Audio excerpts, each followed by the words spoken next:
宜兰一间和牛火锅店爆出食物中毒，有82个人通报无爽快。即马又搁一间餐厅传出食物中毒案件，有民众一阵19个人顶礼拜去餐厅办2桌要食饭，这几天10外个人煞开始吐骨流，确定是去喂着乐乐病毒。宜兰市一间餐厅传出有10几个人去用餐了后是吐骨流，若像发生食物中毒的案件。有一个去食饭的林小姐讲。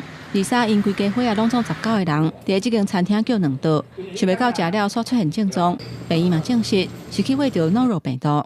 本来我是只有拉肚子，然后到昨天晚上的时候，我就觉得头晕想吐，然后后来就吐了。根据林小姐的讲法，因家有2个人较严重，还佫有住院。上细汉的是读国校啊，嘛出现症状，因为伊家己就吐2届，闹20届。宜兰罗东选择和牛，顶日才发生集体食物中毒的案件，已经有82个人通报有症状。即马佫发生像食物中毒的案例，卫生局会去稽查。这我拄啊，伊电话中我有讲啊，目前阮内底是拢无哩，阮外场嘛无人感冒。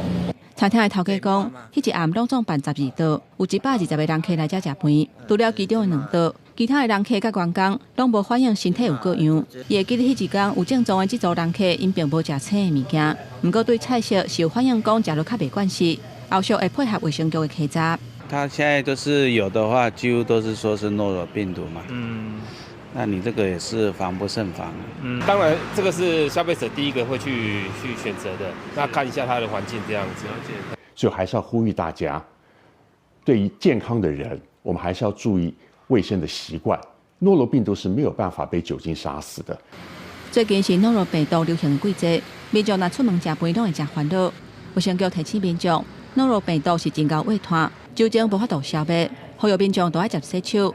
万不然若是有症状，会当伫厝内休困，甲亲人嘛爱有隔离的措施。也若做食的人员，按规定若是有症状，都爱伫厝内休困。